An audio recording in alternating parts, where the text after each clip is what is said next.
La palabra la asambleísta Verónica Guevara.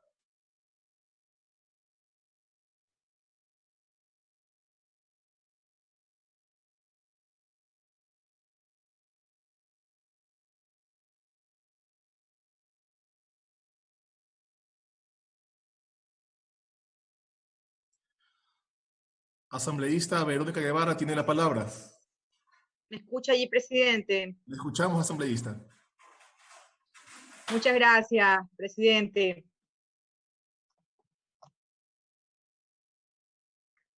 El Ejecutivo definitivamente viola derechos adquiridos de los trabajadores cuando permite que las partes busquen acuerdos en los ingresos de los trabajadores y en donde se puede mantener equilibrio en las negociaciones. Allí, en esta relación, no se puede mantener un equilibrio porque la parte más fuerte en la relación de trabajo es el empleador. Por hegemonía, impone las condiciones que considere ventajosas para sus intereses. Así reciben hoy los trabajadores este 1 de mayo. Por respeto a los trabajadores, al movimiento al que pertenezco, a la Revolución Ciudadana, debo indicar, compañeros legisladores, ya que el día de ayer un legislador se permitió manifestar, no sé si era por las horas altas en la noche que tuvimos el pleno, o con una mala intención, que la presidencia de la Comisión de Derechos de los Trabajadores en esta presidencia está una legisladora de la bancada de la Revolución Ciudadana, la legisladora Karina Arteaga. No pertenece a la Revolución Ciudadana y tampoco pertenecerá. Lo que este proyecto de ley crea no son contribuciones, legisladores. Eso debemos tenerlo muy claro, porque no son voluntarias y además está grabando un objeto imponible, cierto y determinado. En este caso, la renta. Nombres reales, nuevos impuestos. Impuestos que están afectando a los trabajadores, a los más débiles.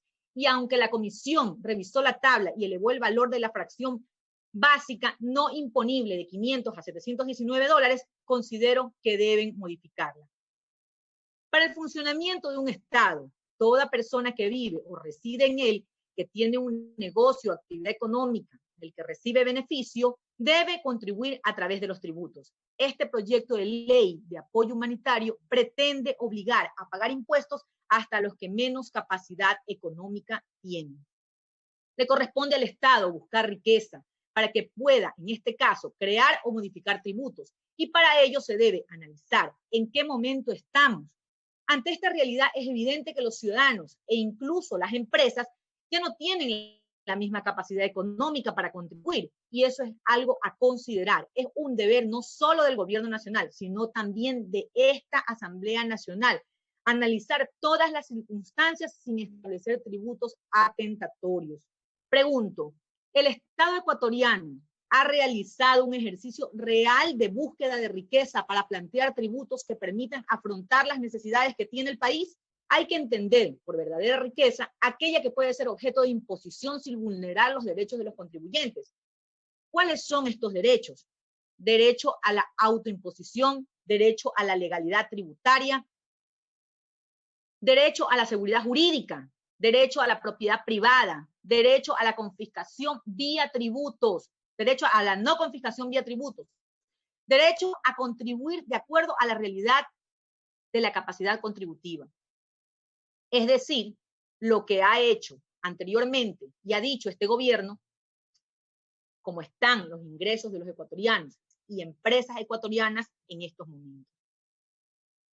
Entonces, dicho esto, y para que no se vulneren los derechos referidos, el ejercicio que se tiene que realizar por parte de este Parlamento al momento de identificar, que ya lo tenemos claro, cuál es la riqueza que puede ser objeto de imposición, consiste en primero determinar si la misma es real y no supuesta, que se vincule a un objeto imponible determinado como es la renta, el patrimonio o el consumo, y que a este objeto imponible no se le esté cobrando otro tributo. Entonces, en ese punto, pongo en el debate lo que siempre desde mi bancada de la Revolución Ciudadana hemos sostenido, que se considere el patrimonio de las más grandes fortunas que tiene este país. Allí tenemos una riqueza que es real, el objeto de imposición es el patrimonio, y sobre este no existe un tributo que actualmente se le esté cobrando.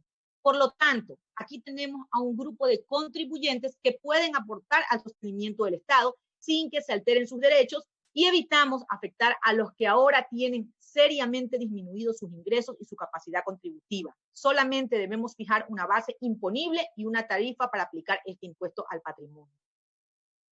En el informe aprobado por la comisión se ha considerado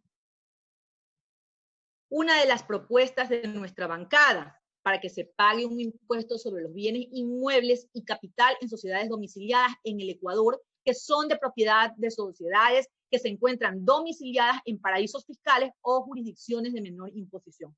Sin embargo, insisto en esta observación, que ya la envié por escrito, la redacción tiene que ser mejorada, porque tal y como está desarrollada se puede interpretar de forma equivocada y por lo tanto aplicar injustamente en el sentido de que todos los bienes inmuebles de propiedad de cualquier persona natural o jurídica deben ser objeto de contribución del 2%. Mucho cuidado con eso. Por eso propongo la siguiente redacción alternativa. Las sociedades residentes en paraísos fiscales o jurisdicciones de menor imposición o cuando no se conozca su residencia por esta sola vez, aportarán con una contribución humanitaria del 2% del avalúo catastral del año 2020, sobre todos los bienes inmuebles existentes en el Ecuador y sobre el valor patrimonial proporcional de los derechos representativos del capital de sociedades residentes en el Ecuador, que a la fecha de entrada en vigencia de la presente ley les pertenezcan de manera directa. Escuché algunas intervenciones y aquí quiero ser muy firme realmente. Escuché algunas intervenciones vehementes y hasta fogosas en contra de esta propuesta. Pero, colegas legisladores, debo recordarle a este Parlamento que somos representantes de los ciudadanos, no recaderos de la banca o recaderos de los grupos de poder. La fuerza de la representatividad del pueblo ecuatoriano está sobre cada uno de nosotros. Respecto a las contribuciones humanitarias, en lo que corresponde a personas naturales, se ha recogido en parte en mi propuesta enviada a la comisión de que el concepto de ingreso neto no se lo establezca en el reglamento, sino directamente en la ley. En el caso de personas naturales en relación de dependencia, se está excluyendo las aportaciones individuales del trabajador al IES y se ha incluido a la 13ª y 4ª remuneraciones, pero falta incorporar que se excluyan los fondos de reserva que el trabajador recibe de forma mensual, porque así lo ha decidido él mismo. Y otra cuestión que puedo notar es que mientras a las personas naturales que realizan actividades económicas para efectos de determinar su ingreso neto, se indica que se les deben restar las retenciones efectuadas a los ingresos que les corresponden.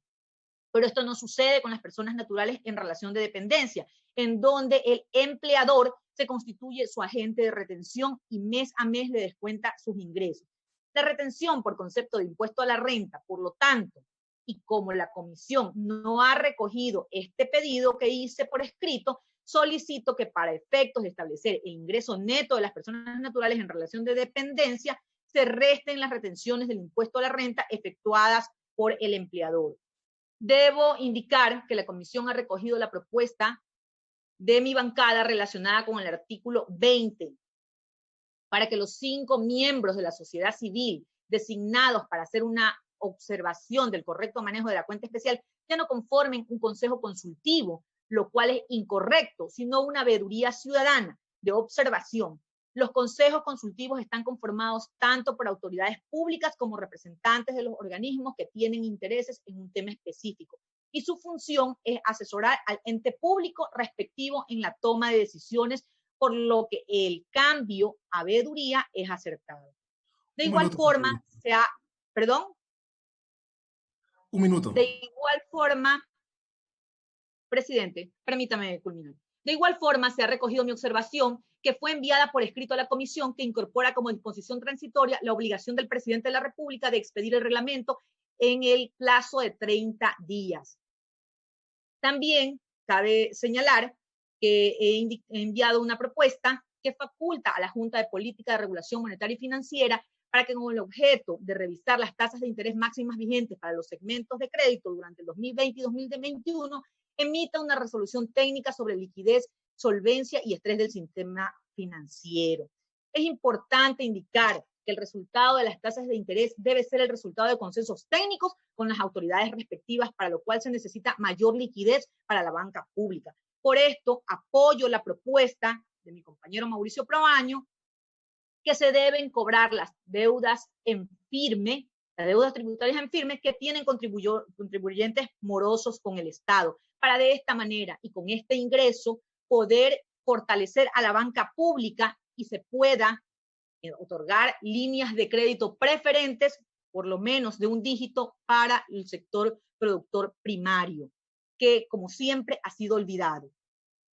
De igual forma, propongo líneas de crédito emergentes para proyectos de encadenamiento productivo, asociativo, agropecuario, acuícola, con tasas, como indicaba, no mayores a un dígito. Para culminar, presidente, quisiera también indicar que muchos ciudadanos están denunciando una situación que tienen con las casas comerciales, por ejemplo, las de electrodomésticos, que se mantienen cobrándoles las deudas, ya que ellos conceden créditos directos, de conformidad con lo que dispone el Código de Comercio vigente, y por supuesto siguen solicitando estos pagos. La Junta de Política de Regulación Monetaria y Financiera tiene facultades que se encuentran en el artículo 14 del Código Orgánico Monetario. Para esto, planteo que en el capítulo 3 de las medidas solidarias para el bienestar social y reactivación productiva se incorpore el siguiente artículo: diferimiento del pago de créditos concedidos directamente por establecimientos comerciales que no pertenecen al sistema financiero. Las empresas comerciales que no pertenecen al sistema financiero se abstendrán de cobrar a las personas naturales los valores. Quisiera pedirle, por favor, termine con su exposición, ya que se ha excedido por bastante con el tiempo que usted tiene. No le escucho. ¿Podrían, por favor, encender el micrófono al asambleísta Guevara? Perdón, asambleísta, no le escuché, discúlpeme. Presidente, estoy culminando la observación. Hay asambleístas que se han excedido bastante tiempo. Asambleísta, lleva 12 minutos en este momento, cuando sabe que el tiempo para intervenir Culmino, presidente. Muchas gracias. Este diferimiento no supondrá trámite alguno, sin embargo, quienes no lo requieran seguirán realizando sus pagos de manera regular. No se reportará el pago de los valores antes indicados a los buros de crédito mientras dure esta disposición legal. La falta de pago no causará intereses moratorios, gastos ni recargos, ni multas de los montos no pagados, y deberán ser diferidos a 12 meses a partir de junio. Estos son mis aportes, le agradezco por el tiempo